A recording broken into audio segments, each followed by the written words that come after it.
back, everyone, to another episode of Wichita Vice. Vice. Yes. Here we go. The comic nerd gang is back. Hey, it's your captain, Chris with a K, direct from the Delta Quadrant, treading the sands of Arrakis and the mines of Moria.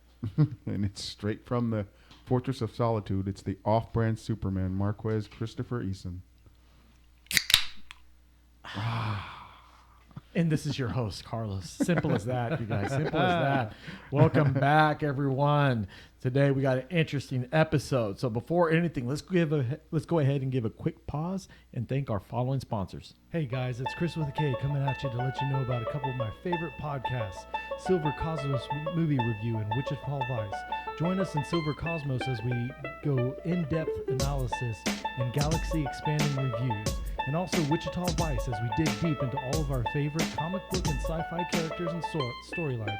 Again, that's Silver Cosmos Movie Review and Wichita Vice.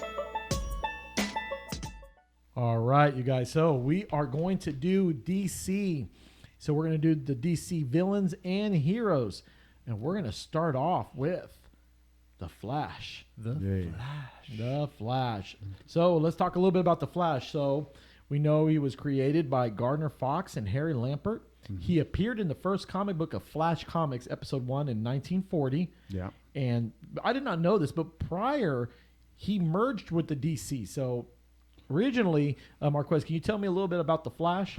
Well, the Jay Garrick was the first person to don the moniker of the Flash. His powers are, super speed, accelerated healing. And I don't think they touched on this in the original Flash, but he also has a super high metabolism to where he has to consume at least 10,000 calories a day to keep up his speed, Sure. So, but no, he was one of the first. I always liked the idea of the Flash because I always felt like the perfect thing to offset power is speed. I always liked seeing. And that's pretty consistent in like physics, like most sports. Yeah. Like in real life, I mean, you have the quick guy and you have the strong guy, and the opposing forces that are see who wins this. Yeah, I always loved that dynamic in combat and comic books. That was always kind of one of the coolest thing to watch. Mm-hmm. It's a speedster versus a power guy that just offset each other. I always thought that was cool. Mm-hmm. But I think the most popular Flash is Barry Bartholomew Allen. Yeah, he was the one. I think he was. He made his first appearance in a Showcase number 4. Was it 1956 or 50? Yeah, I think it was 56. 1956. He was introduced in the Silver Age comic books. Yeah, Silver Age. Yeah, and then he, like I say, he's the one that everyone I think knows about, and I think he's also my favorite. Well, because I've seen so many iterations of him. Did Jay Garrick have that same tragic backstory as Barry Allen? And I think that might be why he has the staying power of the more popular one, because he has that tragic of his parents at 11, and his dad going to jail and all that stuff. And I think that was the original story. Mm-hmm. Honestly, as far as like from outside the narrative, I think they changed the character to modernize him. Mm-hmm. I mean, I've always felt like the Flash from that era, Jay Garrick and Barry Allen, they were the same, just from different perspectives. People wrote them differently. Okay, just another author's take, essentially. Yeah, you know how different artists do different things as far as like their characters. We'll talk. Well, let's know a little bit about it real quick. So, what happened to the Flash's parents? You were talking about that. Well, his mom was killed and his dad was sentenced to jail basically for life when Barry was a younger lad. Yeah. And then Barry, essentially, that's what got him to become a forensics investigator and into the police force action. Yeah. I think I don't know if that's why. I really think that the tragic backstory is what people, because you have that same thing in Marvel too with a lot of your Spider-Mans and stuff like that. The tragic backstory. The more popular ones, and even Superman tragic backstory is freaking planet and blue. Yeah, I know. That's pretty tragic. So and I think that's where that connect. And of course, Batman. All your main guys. Even Iron Man had lost his dad when he was, a younger guy, and kind of bounced around with that. So I think that tragic backstory that they overcome and are still heroes. Yeah. They choose heroes when they could have. You have that. They have that line where Barry Allen could have said, "Well, I'm just going to go revenge. I'm going to find the guy that did this and kill him, and I'm going to kill anyone in my path." And it's always what puts them on the path. It's always some sort of loss, some deep, profound loss that sort of changes their perspective and their outlook on the world, as well as being empowered. It's like those two things have to work in tandem with one another. Well, and I think that gives you that connection as a human being too, because if you need that backstory.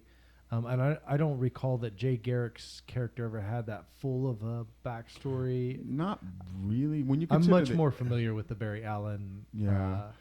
Jay Garrick. And post. This is like I said. He was from an era before characters had any real deep, profound. He is backstory. the Flash. He's the Flash. You know what I mean? Because right. a lot of comic books were initially written for children.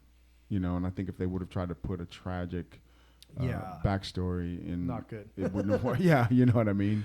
I mean, like a more modern take is like you were saying, Carlos. That really, it's just the way your perspective changes based on loss. I mean, if you lose something that's important or near and dear to you, it will change how you think. I always like the Flash, the Barry Allen Flash, because he, to me, he always had this childlike innocence even after that. Yeah, it's one of my favorite things as well. Is he's definitely the light. He's always so lighthearted and kind of optimistic.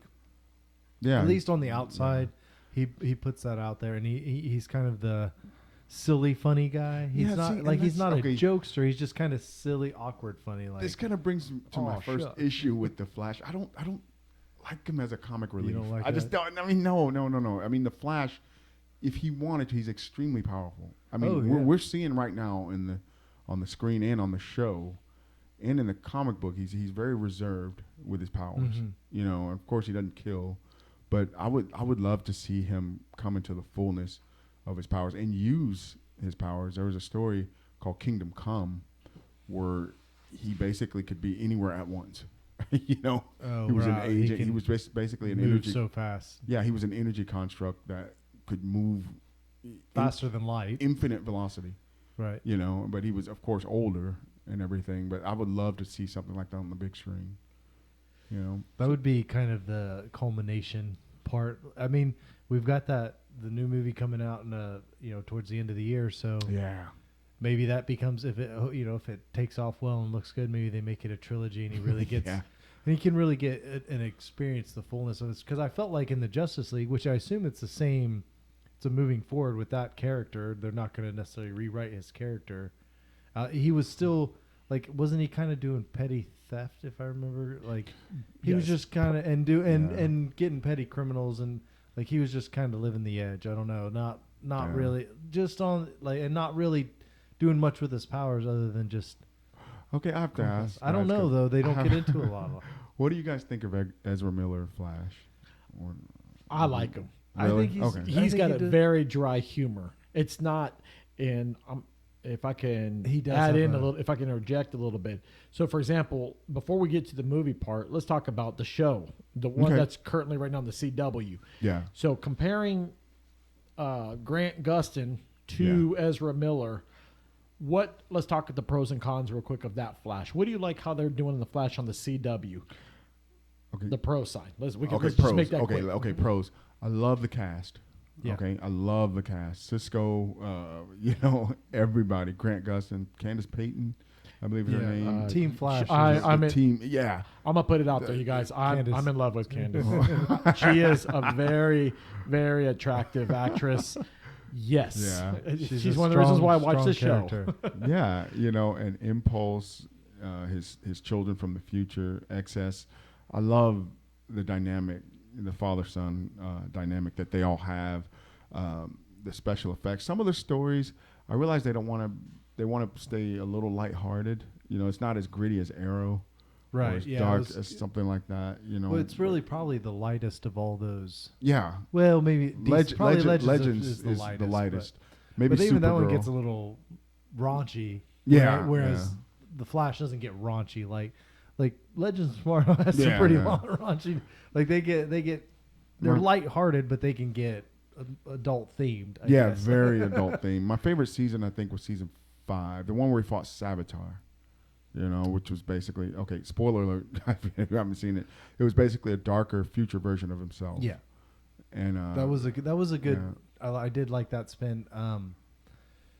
I really like his fights. I like the Reverse Flash on that, which is the first main, season 1's or 1 and 2 maybe. Yeah. Big nemesis, and comes back at various times. Yeah, Eobard Thawne.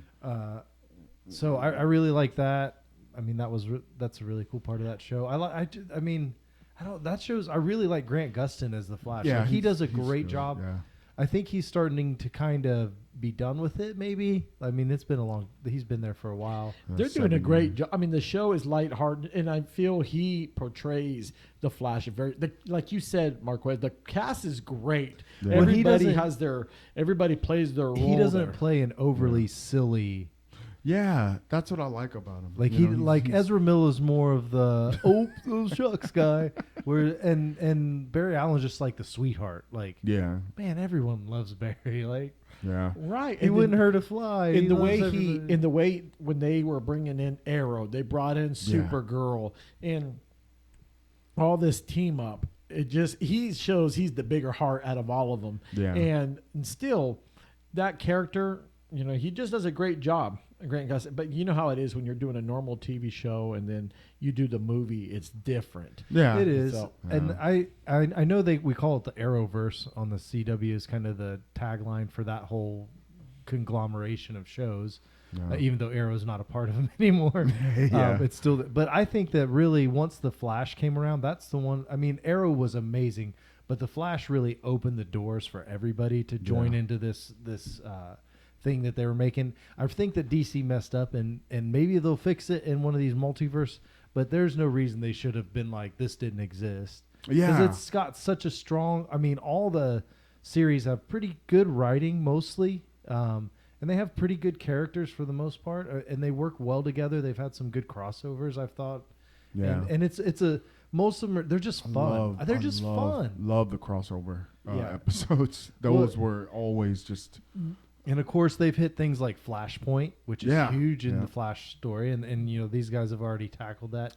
I like the villains. The villains they brought in. The villains they brought in, especially when Mark Hamill did the Trickster. Yeah. See, now I remember I was talking to a friend of mine. I told him, the Trickster is one of his old villains. He goes, but he don't do anything. I said, no.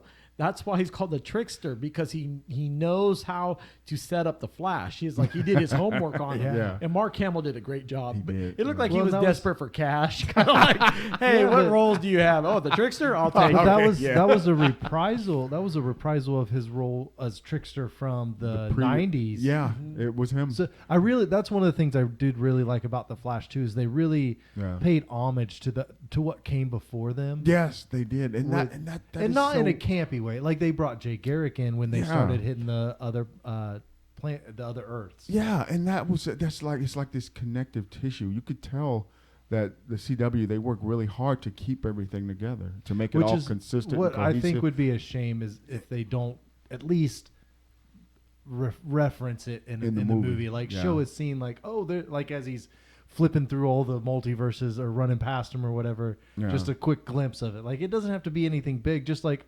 that's still out there. I'm just glad that the CW opened up the archives and start bringing in the Flash villains. I mean, especially we're going to talk 2 of them coming up, but I was glad they brought in the Shark, King Shark, when they brought in the Shark. That was kind of cool. Yeah, that was. And then, like I said, we talked about the Trickster and Zoom.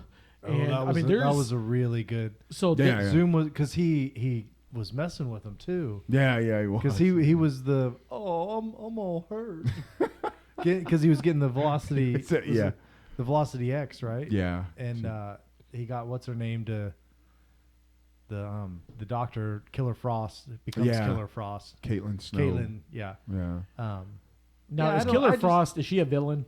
She was on Earth too, but they had some sort of combination that happened during that. Is this like an MCU kind of story thing? Arc? No, they something happened. They were in the same room or something when something happened. I can't remember. That was like season 3 or 4. Yeah. I don't remember exactly. But anyway, they were kind of trapped together.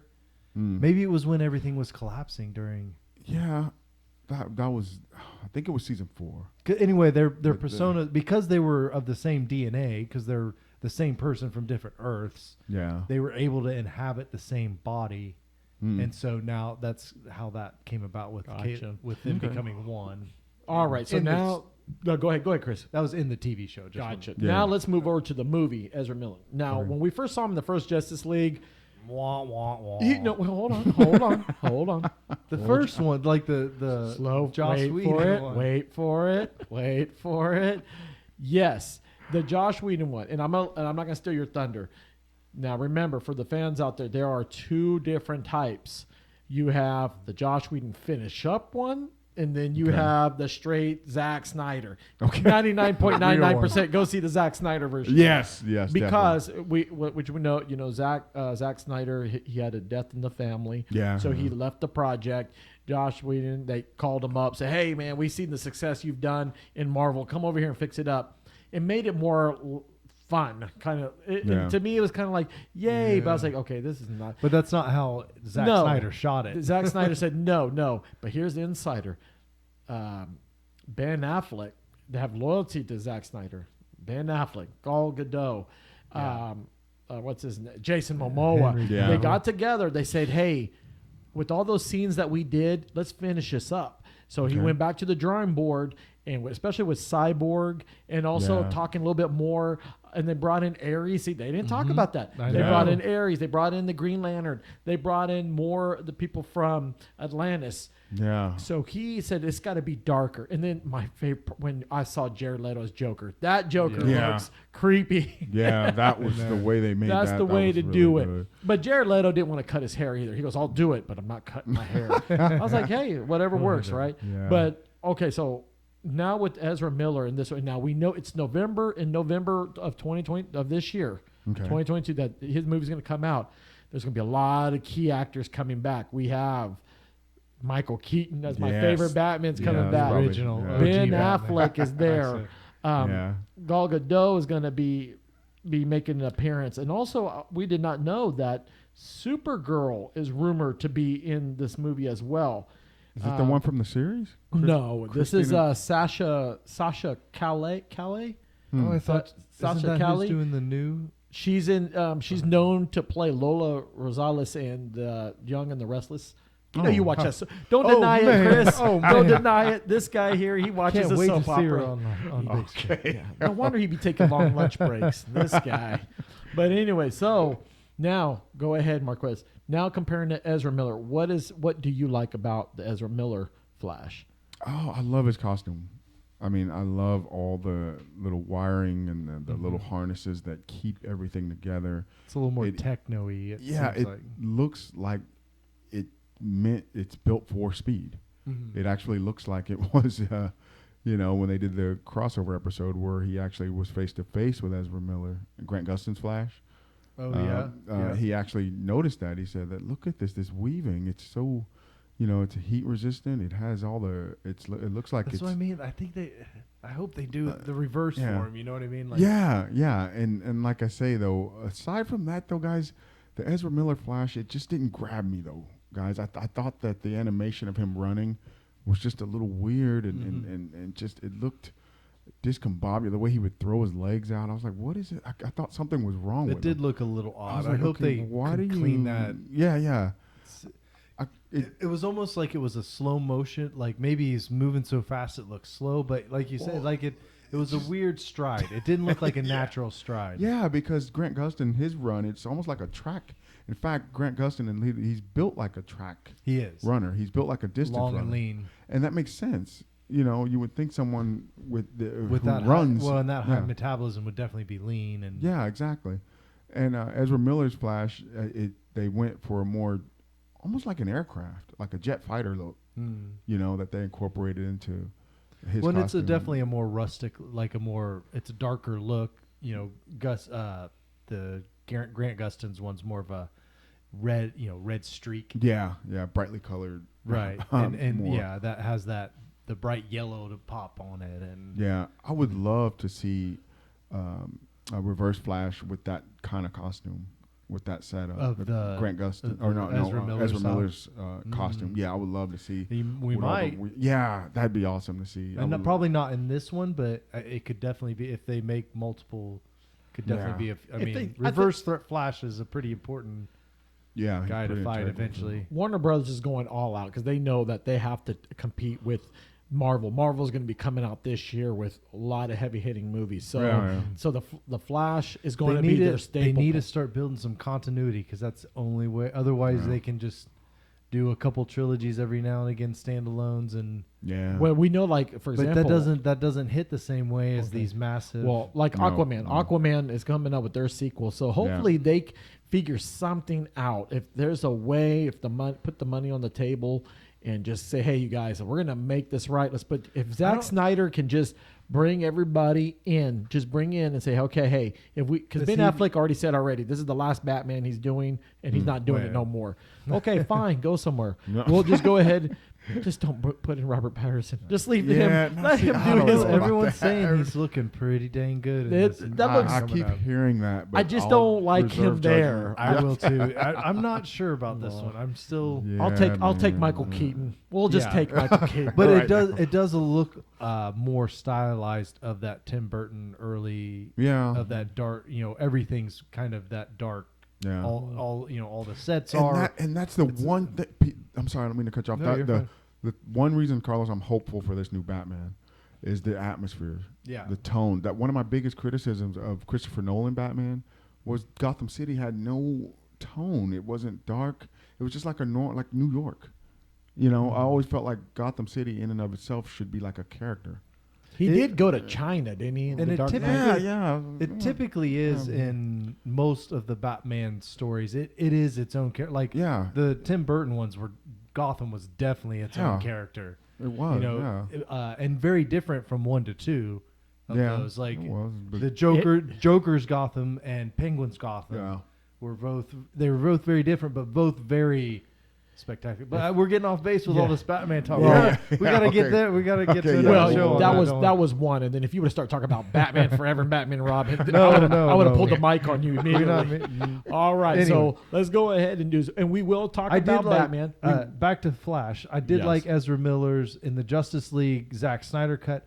He expanded a little bit, like in the first one, Joss Whedon. He's really just this like blip that's just like just running around in a little comic relief. In the second one, they gave him a little bit more, and in the fighting scenes, like there was a couple points at his speed. Like there was the one point that he's the one that touches the sword that gets back to Wonder Woman. They totally cut that out of the first one. Like she just grabs a sword. You don't know, and that's a big deal for the Flash's perspective. Like he, cutting out my scene, man. Yeah. So anyway, I liked it. Zack Snyder's definitely gave him a little bit more. Hopefully the Flash movie will really, and because we did have the Aquaman movie before this Snyder cut. Yeah. So I think that helped his character development quite a bit by the time you got to that. Yeah. And of course we had the Superman and Batman ones before that. So and Wonder Woman. All right. So I like them. So I like them both. So that will work for me. So all right, we got to move on, you guys. We got to move on to his counterpart. We have next up Wally West. So let me describe a little bit about Wally West here. He was created by Carmine Infantino and also John Broome. He appeared in The Flash issue 110 back in 1959. He's an old dude. Yeah. So I'm going to start this off with you, Marquez. Tell me a little bit about Wally West. See, Wally West Flash, I mean, first of all, his costume, It can sometimes be silly. Yeah, that's the thing. That was one thing I didn't like in the series. Yeah, His costume was kind of campy. Yeah, I always felt like Wally West, though, to me, was just kind of I don't like an off-brand Flash, guys. That's just me. Okay, and he wasn't as fast as the Flash. No, and he couldn't do the phasing through walls initially, but what he did have, we had a heart of gold, though.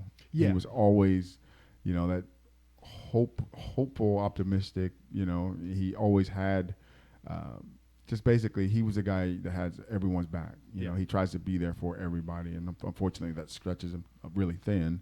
But being a speedster, he can get around quick. Yeah, But yeah, go ahead. Oh, I was just gonna say I did like the guy that portrayed him in the recent TV series. Yeah. I was also a fan of when he was part of the Young Justice League.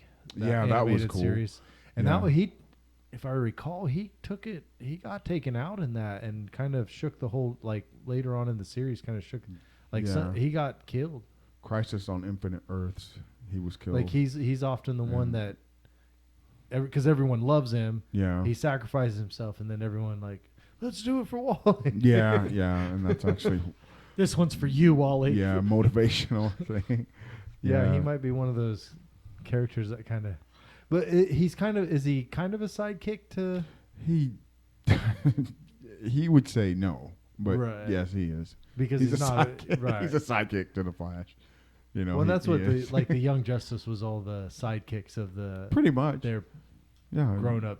Yeah, areas. that's what it was. I mean, it was nice to see, people break off on their own. It's like to compare the Wally West character to someone like Robin. One of the things, I forgot who told me this, but they said the Robin character is a stepping stone to something bigger.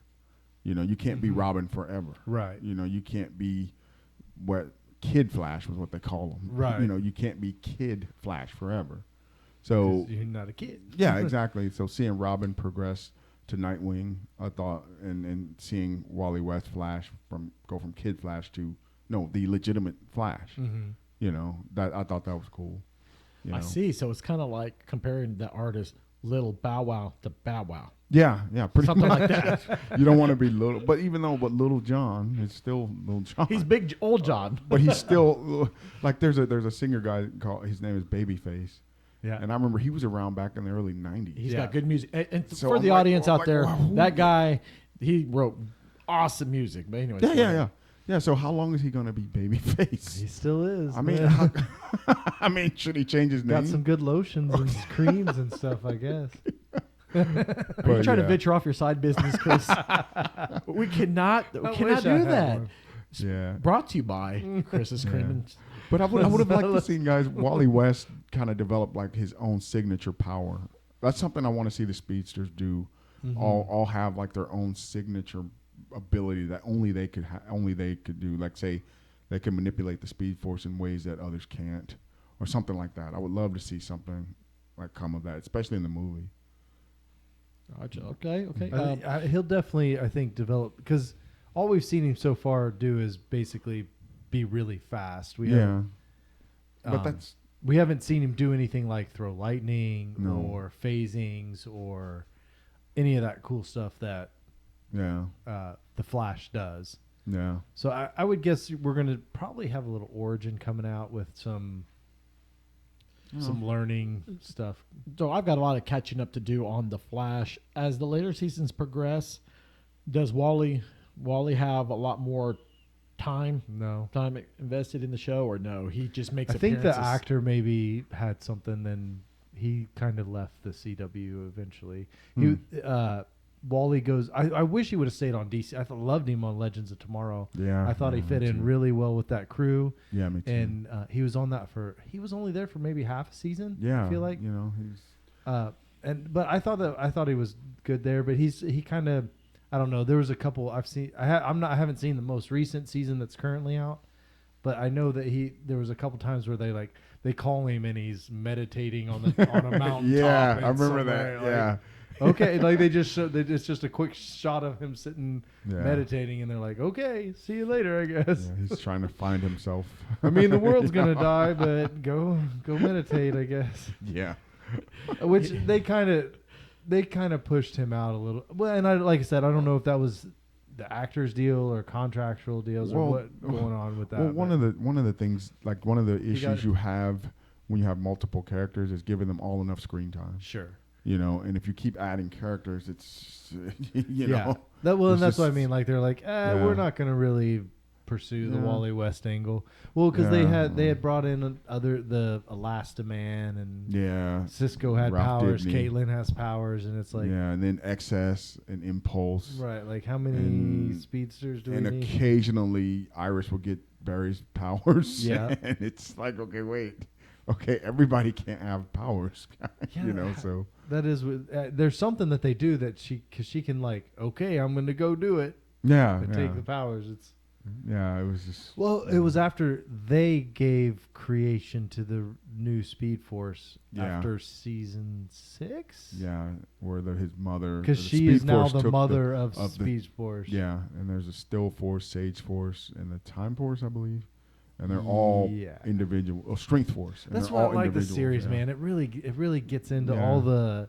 nooks and crannies of the all the lore behind. Yeah, exactly. That's what carries it. Yeah. So amazing. So you guys follow the show on the CW. They're also on the app as well, or I think it's on. If you have Hulu, I can't remember the CW app itself. I know you can watch the shows there. Netflix is what I usually binge it on. There you go. So follow the Flash there. So now let's go ahead and move on to the counterparts or the villains. Yeah. Okay. So one of the top villains of the Flash, we have Godspeed. Yeah. So Godspeed was created by Joshua Williamson and Carmine Di Giandomenico. That's a long name there. I assume it's Italian. Okay, so he appeared on the Flash Rebirth issue 1. So I'm going to turn this over to Marquez because he's the one that inspired me to get Godspeed on the show. So tell me about Godspeed. Oh, his real name is August Hart. He was the first guy to initially find the Flash after his lightning bolt accident that gave him his powers. But Godspeed was an August Hart, I guess. He was an assistant of the Flash. And there was a Speed Force storm that everyone caught in its wake just had Speed Force powers. Man, when I get one of those. Yeah. Watch the Doppler. After in DC Rebirth, that was what was happening. The Speed Force storm, which is empowering people with the Speed Force. So kind of similar to the whole meta deal that happened at the beginning of the Flash series, like where all of a sudden, because he kind of created a speed storm that then similar to that. But if you read in the book, basically people were getting powers, and a lot of these people like that, they just weren't good people. Right. And August Hart, he kind of always felt like Barry with the powers that he had, he should just basically go a little further, because everybody that if they're an evil person, they don't need to be here. Basically, some of the dialogue was like, he would say, no one likes to admit this, but killing evil stops evil, and Godspeed, he has the ability he was basically killing the speedsters and draining their power. That's how he got so much more powerful and faster than Barry. And the dialogue between the two is so interesting. I love the dynamic, but Godspeed, in for all intents and purposes, he has the ability to appear at two places at once. He can kind of clone himself with the Speed Force? Not clone, but he moves so fast at different points. And it was kind of cool because Barry asked him when he figured out who Godspeed was, he said, "How did you commit these murders? You were with me when they happened." And that's when he revealed himself as Godspeed and his abilities. I can be at two places at once. So that's pretty much his origin. Spoiler alert. Oh, What did you just say? Did you say that Godspeed killed Barry's family? No. He was making. He's saying as Godspeed was killing these villains. Yeah. I know. I was just. He was also. Sorry, guys. I said something to to kind of spoil a little bit. Okay. Gosh, you guys, come on now. Okay, well, go ahead. You should have alerted us about the spoiler alert. His main, like you were saying with Wally, when we were talking about Wally West, like they kind of need to develop each their own thing. Like his kind of own thing is the stealing the power. Like no one else can really do that. No, he's the first speedster that could do that. And his costume, that white and gold. Yeah, it's pretty sick. That's epic name. I mean, when I first heard it, I was like, "Oh, that is so cool." Did he look like that white Power Ranger back in the 90s?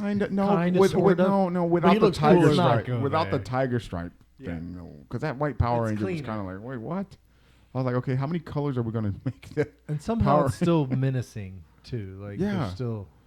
Yeah, and maybe it's because of the vibrating head and voice and stuff. Now with Godspeed, comparing him to Reverse and Zoom and Godspeed, who's the one that gives the Flash the hardest time? Because of the plain and simple fact that this is the DC Rebirth, he's kind of I think personally, because he steals other powers and it amps up his power. That alone, makes him more powerful. Zoom, Reverse Flash, what they are is what they are. Well, Zoom uses Velocity X. Yeah, it's almost like an artificial. Yeah, his is more force. artificial. Yeah. Reverse Flash, he uses Speed Force. He uses reverse force. Or No. He's just more methodical. It's Okay. like, if you and I have the same car with the same amount of power and we're racing and you're just, willing to run me off the road and stuff like that, it's just, I like Godspeed for the plain and simple fact that he can absorb energy and he can take the energy of other speedsters and use it against them. That's pretty to me, that makes him more dangerous. Well, and he's faster than the Flash, right? Yes, he is faster. But it's just the Flash is more experienced. Sure. And that's how he eventually, spoiler alert, you guys.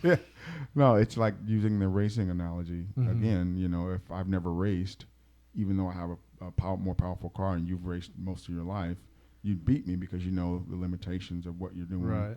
And stuff like that. And that's how the Flash eventually overcame him, is the fact that, even though he's faster, even though he's more powerful, he's still relatively new at this, Which is one of the things I like about the Flash is oftentimes, even though he has the speed and basically unlimited powers, he often uses his brains more so. Because he doesn't use that unlimited power because he probably would kill people most of the time doing that if he doesn't think it through how to stop without. Yeah. But like I said, the dialogue between the two was fantastic. You guys have to read the comic. It was just so good. I mean, it's good back and forth. Could we see him in the movie? Yeah, he was in the show. Yeah, this last season, but not big. They made him like a peripheral villain. He was just like one episode, maybe one or two episodes. I don't like what they did Zoom with was him. the entire season arc. Yeah, no, villain. Godspeed is he was just there, and there was multiple versions of him. He'd pop out and they'd be like, "Oh no, yeah, he's back again. Here we go. Let's do this. We gotta take care of this Godspeed." And he was nowhere near as powerful as he was in the comic book. I mean, they made him nowhere near, and he was from the future. They had his clones fighting everybody, and they're all and they weird robot zombie clones. Yeah, because he's a clone of a clone. That means he's nowhere near as fast. The clones then were rebelling against the actual Godspeed. Yeah, and it was weird. That was a very. I don't like what they did with that character. They could have made it a season arc type deal, Barry meets this new friend, August Hart, and you see those guys build a relationship, and by the time mid-season he's got his powers, he's killing people. In the season, it's a big reveal, and oh no! And they don't have to copy the comic verbatim. They could have done a few different things, but I thought that was such a great story arc in the DC Rebirth when they introduced Godspeed. I thought that was just such a great. The series did not give him his worth. No. Maybe they know that he's going to be part of the movies and don't want to make him. I mean, they got the costume right. I love the costume.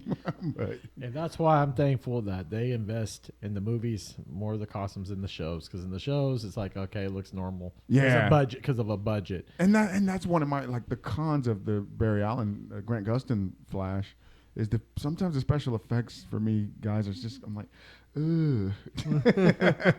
When he did the whirlwind with the hand, I was like, wow. I was like, come on, guys. I know they don't have the budget. Okay, but every so often, gotta work with them a little bit, Mark. You're expected way too high. I know, but it's just every so often. I'm watching it. I'm excited. I'm like, oh, and then I see a weird special effect. It's like, oh, guys, come on. Okay, I'm gonna throw you under the table here. Okay. When we were watching, what was that show? The old Superman, was it Lois and Clark? Yeah. Remember that? You could see the wire suspended. You're like, hey, look at this guy. That was bad. But hey, it was okay. It was all right. It was bad. Then Lex Luthor looked like more of a soap opera character.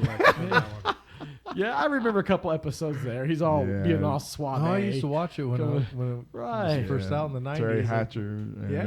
Terry. She was smart. She goes, I'm gonna go to James Bond movie. I'm gonna go do GoldenEye. That was get it while you can.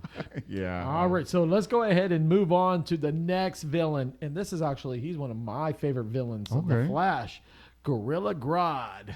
Yeah. I used to call him Grodd for many years until my friend Chris here told me it's Grodd. I'm like, what? Really? Grodd. I thought it was Grodd. No, it's Grodd. All right, so he first appeared in the Flash episode 106 back in 1959. Same creators, John Bromley and Carmine Infantino. So let's talk a little bit about Gorilla Grodd. You want to start this off, Chris? Well, he's a super powered, super intelligent gorilla. Yeah. You can call him an ape. It's okay. There's primate. It's kind of. I mean, his name's kind of on the nose there. Yeah. He's not trying to. But I think there's several different instances of where he came about, how he came about.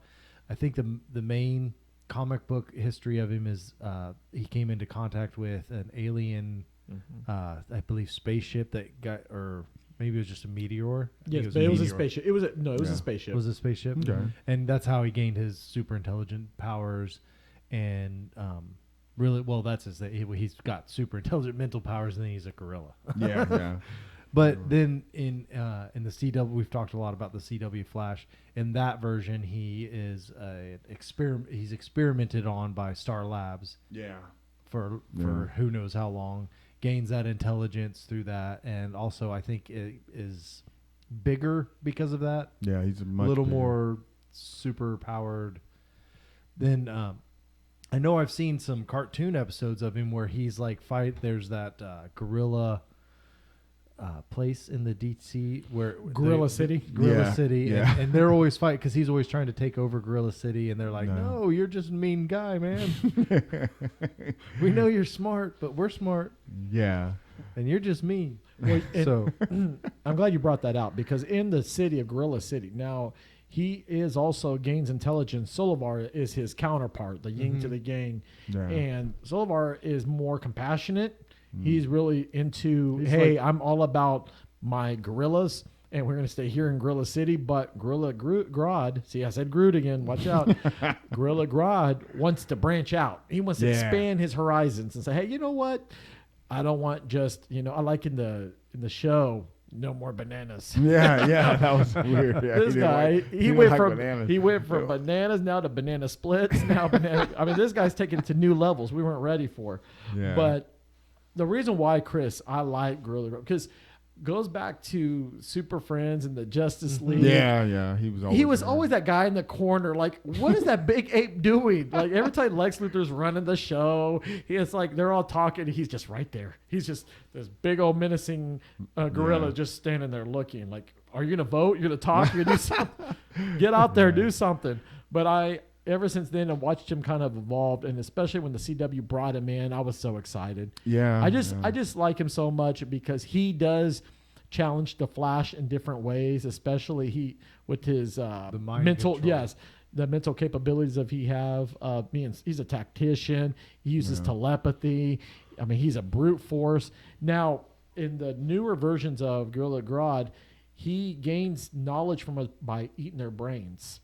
And I did not know that until I realized, and I want to really quick give a shout out. And I am very thankful to the following YouTube channels.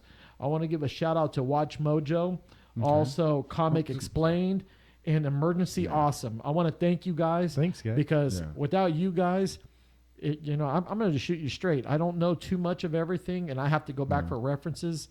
And I'm going to throw it out there. You guys follow those sites as well. So if you're more interested on top of what we discussed about, hey, we're not offended. We're all in this together. Knowledge is key. Get out there.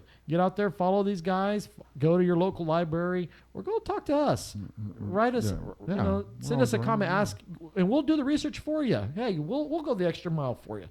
But anyway, so the thing is that he does intertwine with he gives problems to other characters as well. I do like in these newer shows when he's brought in, like when he's fighting Green Lantern at times. He has to smack around Wonder Woman when she's getting out of line. And I'm not saying that's the thing to do. I'm just saying what I've seen. So, he's but go He ahead. is a villain. Yeah, he is a He's gonna villain. do Yeah, bad I mean, things like what that. was he supposed to do? Just hang out like he did in Super Friends? No, he's trying to make a name for himself. So, yeah. all right, go ahead, Marquez. I'm gonna give you the floor. Well, no. What I liked about the character Gorilla Grodd is the fact what motivates him. It was I can't remember. It was a game, but one of the lines of dialogue, he said that humanity's evolution was an accident. It was a mistake. Mm-hmm. So he believes that gorillas or apes were supposed to be the rightful rulers of Earth. He said something along the lines of human beings are living out of accordance with the laws of nature because of the way that we use technology. And I always thought that was a pretty cool dynamic that they never really explored. Is how Gorilla Grodd always thought of us as basically an accident that is pretty much ruining the Earth. He that was always something that I felt Might like. have a point. Yeah. And as far as like his powers and everything, like you say, mind control along with super strength. Yeah. I don't know what the upper limits of his strength is relative to someone like, say, Superman or another power character. Yeah, he doesn't really use his whatnot. strength in that way most of the time. Yeah. Even we never when actually he see- could, he still would rather outsmart I you. think and he use his- sees it as more being better Yeah, to use his brain. Like he's doing it the better way by outsmarting you, or exactly. whatever his weird sense of honor or righteousness is. Like it holds that like. yeah, he's Like not gonna he'll fight the other gorillas hand to hand, but maybe it's that he won't lower himself. yeah. Like I don't need to touch you. I can use my brain, and you're nothing to me. You know what I mean? Yeah. What a sport! Yeah. What a sport! Yeah, I know, right? But eventually, we're gonna touch up more on these characters. So what's gonna happen is in November we will, like what we're gonna do in March for the Batman. We're gonna do is for the Flash that November. We will give the Flash special edition, so we'll talk about the movies. We're going to also talk about more villains. So we're not done with the Flash villains. So they're going to make a couple appearances. We're going to keep opening up the books and exposing a little bit more of the characters. So that will conclude the DC villain and heroes. And we're going to go ahead and talk real quick about shows. What shows have you watched lately and why you recommend and why? And I'll start this off with you, Marquez. We just started watching Jack Reacher on Amazon. That looks good. Yeah, that's actually really good. We just watched the first episode, and the cool thing about it is you get all 8 of them right out of the gate. Oh wow! Yeah, you don't have to wait. Okay. Yeah, and it is really good, man. I was actually waiting because I figured there was going to be a weekly release. No, you get all of them right then and there, so you could binge them. Is he better than Tom Cruise? He's got to fit the physical profile. Yeah, I was gonna say, just the look of him alone. Yeah, Oh. yeah, my wife definitely likes. Because Jack Reacher, like in the Yeah. books, like he's described as like a 6'6", just brick, just yeah. boom. And that's And- exactly how. And Tom that's Cruise not is Tom no Cruise. 6'6". No, And neither is Alan. I think his name's Alan Richardson. Richardson, something like that. He was in which he plays Dove or yeah. Hawk in Titans. a great character. Yeah, as well. and that was such a cool And character. but he's only like I think he's 6'4", 6'5", Yeah, but, he's but 6'4". much closer to 6'6" than 5'8" is or And the whatever Tom. fight Why you gotta make fun of me? I'm 5'8". No. Thanks, Chris. So sorry, man. No Jack Reacher, and you're. Yeah, Thank goodness for CGI. yeah. But no, Anyway. I definitely recommend that Okay. show. What about you, Chris? I've been watching. Actually, that's funny. Just sticking with Amazon Prime, the sci-fi series The Expanse final season. yeah, I've been watching that now for several years, and it's really. I like it because it's not a far-flung like Star Trek, like we're exploring galaxies. We're still limited to the solar system. I won't give any spoilers a lot because maybe there's something else there. Okay. But we've inhabited the asteroid belt between Jupiter and Mars, Yeah. and we've inhabited Mars and the Yeah. moon for now a few decades. So there's generations now on Mars, and there's like this. So Mars is now its own government planet. Yeah. Like they're pulling a United States like, hey, no taxation without representation. We're gonna gonna independent side, and then the Belters is what they call them. Yeah, I couldn't think of the name of them. And the asteroid, they wind up then doing the same thing, but they're in a tight spot because they need people to provide water for them to live. Like they can't get water. It's hard for them to collect water out in space. There's not much of it. So, you're in a tough break there, bud. But the inners is what they call them. The Mars and Earthers need the resources that are the metals and all that sort. The resources provide that the Belters get from the asteroids. So it's a big triangle kind of thing. It is. It's a big triangle of government, and there's a lot of political intrigue in it with that. And then there's kind of the sciencey Star Trek. Yeah, that's warp drives and I started that space show, battles. Chris, years ago, but really slow at first. I couldn't get in. I couldn't tell what was important. I couldn't tell which characters. I didn't know until about halfway through the second season, I would say. Yeah, I just powered through the first season. Okay. The first season's very much like if you walk out of that with the names of the people on the Rocinante, which is the main ship, you've done good. Okay. I got to catch up on that. Okay. What about you? That's what I've been watching. Also, on my end, season 2 of Raised by Wolves came out on HBO Max. Yeah, that's right. It's produced by Ridley Scott. Great. I'm not going to go into details because the thing is it's complicated. And I don't want to say the names wrong. Well, if I was on season 2 of The Expanse, I wouldn't have been able to say anything. Yeah, so all I'm going to say is if you like sci-fi, you like a little drama, you like little intensity, this is the show for you. Okay. And also on HBO Max as well, I've been watching season 2 of Euphoria. It's got Zendaya in there. Now, this show is not recommended for young kids. No. Don't do that. No. When I was discussing with some of my coworkers, and when we were talking about the show, what makes Euphoria so different, and why Zendaya won the Emmy Award for Best Actress on that show was a simple fact. I like how the tonality is, talking about how adolescents are going through, because we've been there. The things that they're going through, we've been there. Not to a certain degree, but there's just things that we can relate to. So I like the music. They play throwback music. I mean, I was listening to music like, they got Hall & Oates. They played a little Hall & Oates. Yeah, you got to love Hall & Oates. And they were playing some 90s music. I mean, they were playing Lenny Kravitz back in his prime years. And I was like, wow. That was kind of like when FX did Nip Tuck. Remember Nip Tuck? Yeah, I remember that show way back. I like I promise, not the scenes. I promise. But I'm talking about the music. The music is great. Yeah. Wow. Now the scenes is second. The scenes is second. But anyways, that's a show for a different time. But also the thing is that both shows the Euphoria comes out today on Sundays. Comes out on Sundays, and Raised by Wolves comes out once a week, I believe, as well. HBO is pretty historical on their weekly releases. Yeah. So other than that, I mean, going back, what episodes? Maybe let's do a little throwback. Or what show do you recommend someone starting? Oh, give me a throwback. Give me a show. It don't matter. Just pick a show that you like. Anytime, anywhere. Oh. I will stick with what we've been hitting all day, the Arrowverse, and just go with the original Green Arrow, the Arrow. I was gonna say Titans on HBO Max. Yeah, the first season of Titans was pretty good. Yeah, Titans period is a good. Yeah, that was good. Yeah, that was I'm gonna go a little bit.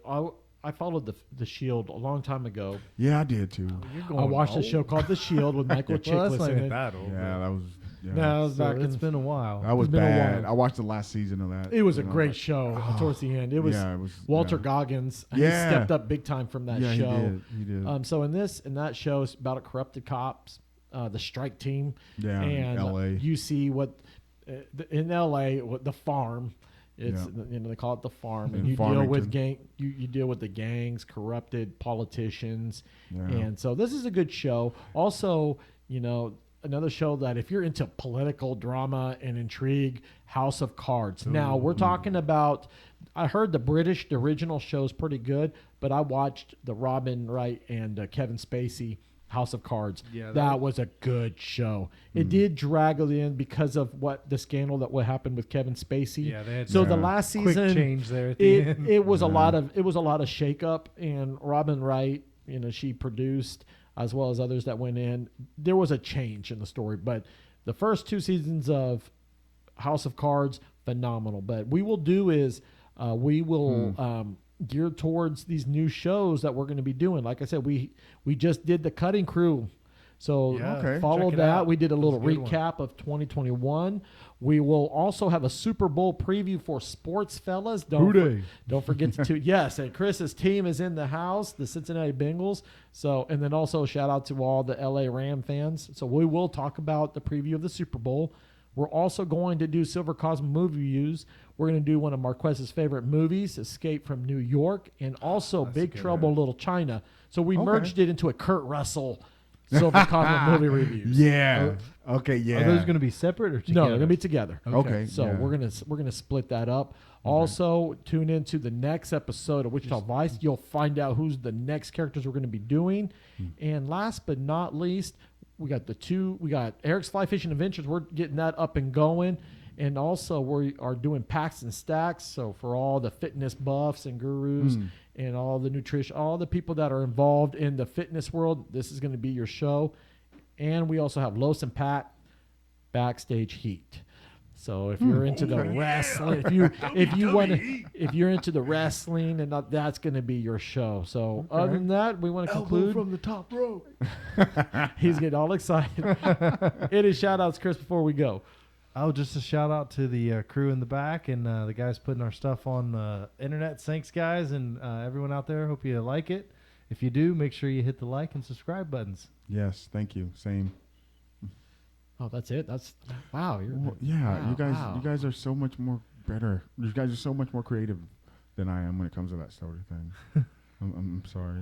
I'm lost from words. I thought I wasn't ready. Wow, you set me on the spot. Of course, I thank you guys all the time. What can I say? I enjoy. It brings out the nerd in me, being able to talk about superheroes and villains. So I appreciate that. Also, thank Eric and the crew in the back for doing the things that they do. Also, thank to the friends and family. If I can do a quick shout out to the West Coast side, I want to thank my friend Marie and her family out there listening, tuning in from Newport Beach in California, all the way to Brandon Burns. Hope you're doing well, my friend, out in Vegas. And also to a good friend of mine, Luis Carbajal and family. I thank you guys very much for being there for me. And keep it going towards all the listeners that listen as well. And you guys, follow us on YouTube. Follow us on Spotify. Follow us also on our webpage that we'll put out.